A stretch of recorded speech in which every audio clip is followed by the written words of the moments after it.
কত দেবেন? 1200 টাকা করে না। হ্যাঁ 1200 তো বেশ শুনে খালি এই দেখে দিও। হ্যাঁ হ্যাঁ 15 টাকা দিয়ে দিও।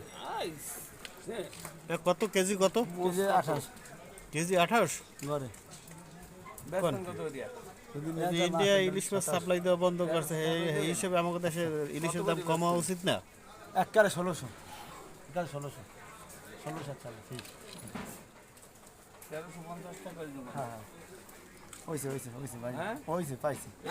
এইটা তো 1 কেজি দিবেন আপনি। না ওরা কেজি না হে ফেলে আমি কইতেছি পাঁচ আপনার এই গেরেটা এখন মাফে এখন 1600 টাকা কেজি এখন এখন 1600 টাকা মাছ। আপনি আরো তো দিয়েন। আরে ভাই এখন নাই, আপনি কইলে কামাইবে। আমরা আরো তো যাওয়া লাগে না, আমাদের মোবাইল আছে, আমরা মোবাইলে দেই সব। আমাদের মোবাইল আছে। মোবাইল দিয়ে হ্যাঁ। ফাটকিও দেয়। না ফাটছি না, ঠিক আছে। আমার মাছ চালানো হয় না। ঠিক আছে হইবে। ভালো পেয়েছেন এখন